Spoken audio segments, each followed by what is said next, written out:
Okay everyone, welcome back. This is just a quick layout update. There hasn't really been much done to the layout, but what I have done I'm going to show you now. First things first, as you can see in front of you, the level crossing has gone in. This is a road method that I worked out myself using acrylic paint, sand, matchsticks and a couple other paints. There is another video that is going on hopefully the same time as this video, so stay tuned. As you can see from just behind the level crossing and to this side, I've started to get out some of my Scaledale and Bachmann Seamcraft and Metcalf buildings. This is just to try and give me something to work out where I want the buildings, because when I start building the upper level on top of these L brackets, you got the 2x1 that's going on top and the MDF is going on top of that, so I'm going to have a cavity here for the wiring to keep that nice and neat. And what I might do is just get another thin bit of ply going underneath, or a bit of fabric, so that means the top of this L bracket, or the bottom of this L bracket, sorry, is the limit of space that I've got. So I want to just get them roughly in place. I mean, I'm going to be able to do the scenic stuff on the upper levels in place, but if I can get a rough guide as to where I want stuff now, it's going to make it easier for me later on.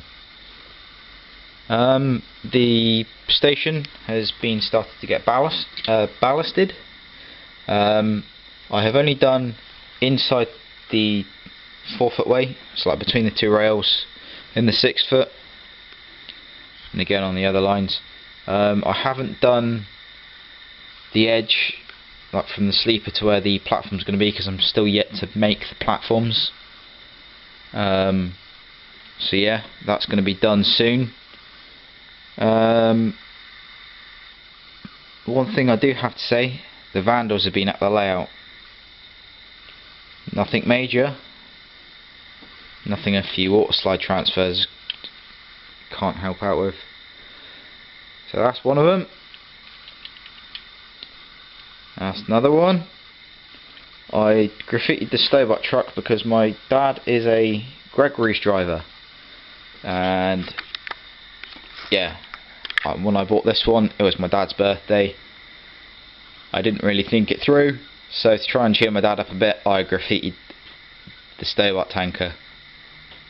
I have also done a couple of the tankers. So this one has got one transfer on it, and this one over here has got two on. That one and then that one.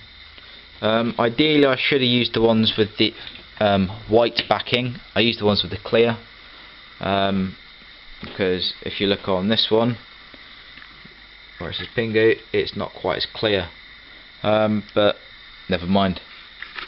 If you go back to the tanker, you can just about make out the ART on this side and on that side, which you wouldn't normally do. Another thing, I've bought a Bachmann plaster and through a tamping machine. This is a nice little unit.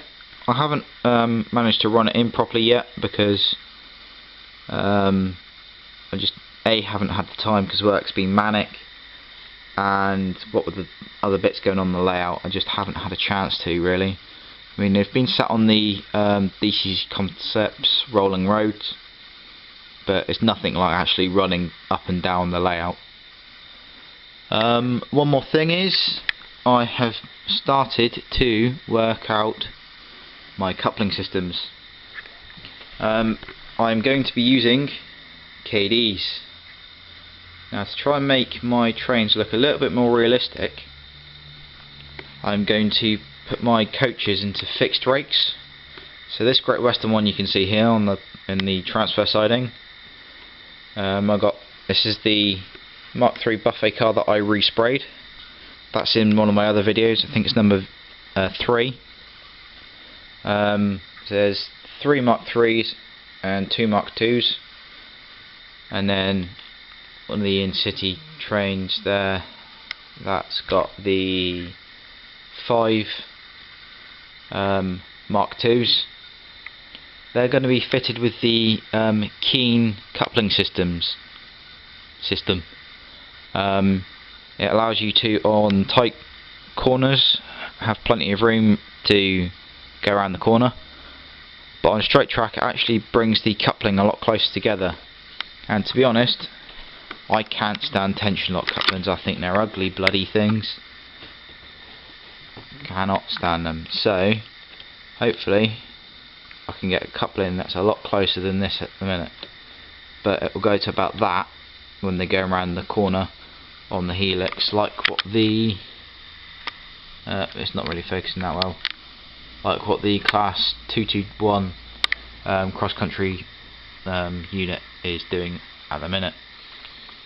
So these are going to be in fixed rates using the manual style coupling that you can also get from Keen systems. Their Buckeye coupling. So I'm going to use a KD at that end and at that end, and obviously a KD at each end of the locomotive, just so I can have the trains running in either direction. It's going to be the same on all the passenger stuff, but it's only the 4 main trains, 2 Great Western rakes, 2 intercity rakes, because all my other stuff's made up of multiple units. I will be converting all of the freight stuff as well at a later date.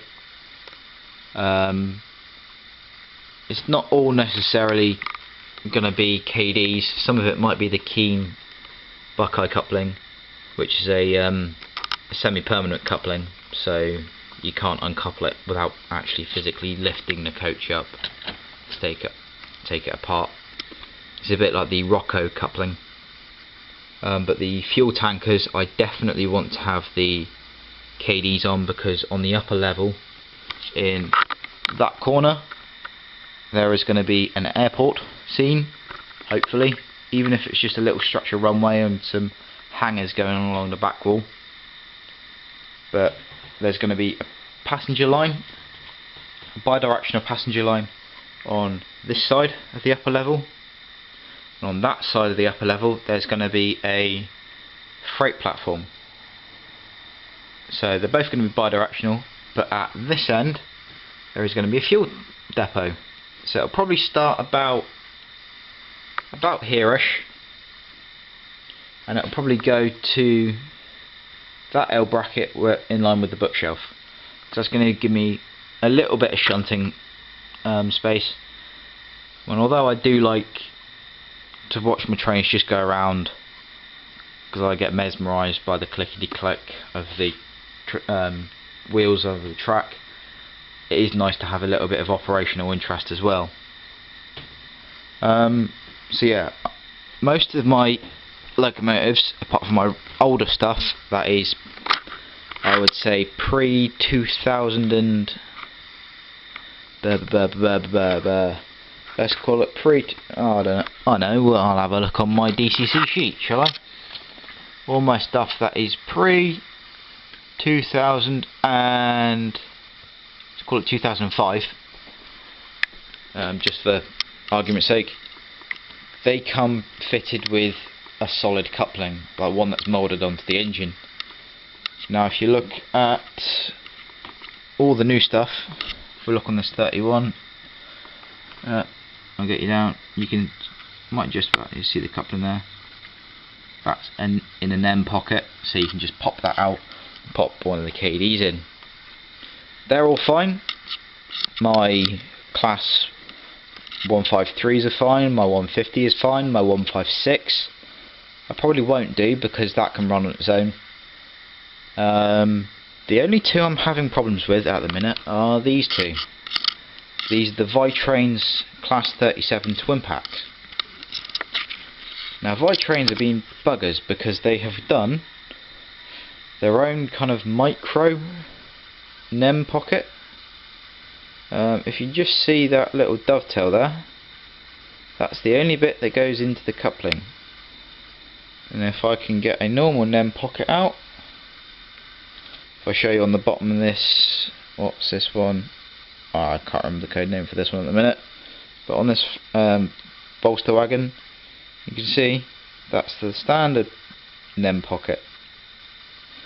So what I've done is, if I turn this one over, I can show you the original one, hopefully.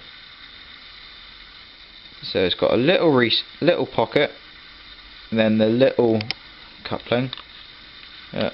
Trying to hold this against my chest and film it and try and move it. Probably not a good idea. There you go. You just see this little unit back here. That's the coupling pocket. So what I have done is I've bought for my class 8 shunter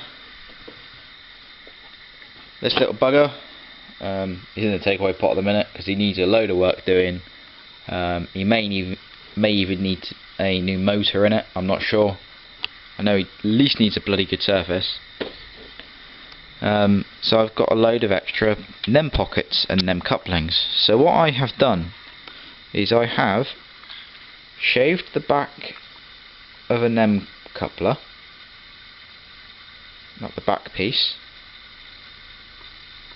and stuck a KD in the front. So now I have a KD that comes out the front. So if I put it down here, sorry, wobbling around again. So I pop it down and go into the coupling unit. Oh bugger. That's what I didn't want to happen, but it also gives me a chance to show you what I've done. So this end bit, actually yeah, if I show you on the label, this end bit would normally be a bit bigger. So all I've done is filed it down to match the same profile as that coupling. And it's not perfect, but it does the job. I will be gluing it in place when I can get a hold of some plastic cement, so, like some Rocket Max or plastic weld, something similar. I'll be gluing it in to that little pocket up there. You can just see it by my finger there. Same on both ends, so that'll allow me, when I do up the rake of the intercity coaches, that means the 2 intercity locomotives will be able to work with them. There's also a benefit because I do use these 37s, because in BR's time they were still a mixed traffic locomotive. I tend to use them on the fuel train or on a mixed goods train, just for a bit of variety. But it also means that I'm going to be able to use my CMAX track cleaning car with the original couplings on as well, because that was originally supplied with KDs. I've only got at the minute a couple of little wagons that need working on. If I show you, this is the paper bag that all my stuff come in today. Okay, so this is the bag, everything coming earlier on. I've checked all my rolling stock that I've got out on the layout so far. I've got a few more bits, but there's not much.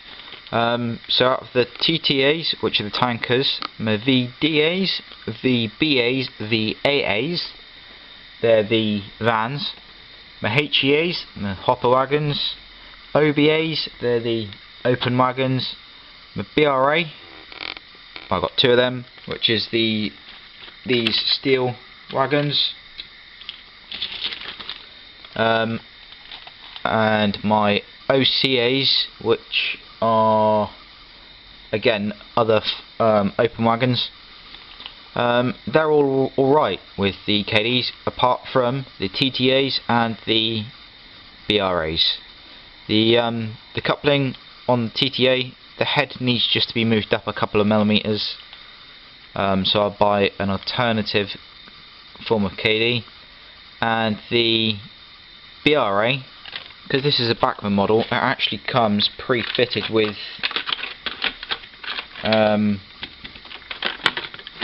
their own version of the KD, the Easy connector. That just needs to be cranked down a little bit. So for that, I might be able to just put a couple of shims in, or do like what I'd done previously. Take this coupling out, put in a NEM pocket into the NEM pocket holder, of which there comes some in this little bag, that little bag, and then just put in 2 regular KD couplings and keep them aside for another wagon that will need something that's a straight fit.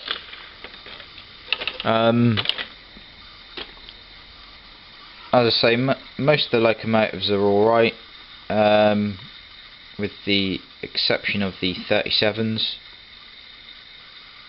but yeah, other than that, everything's pretty much sweet.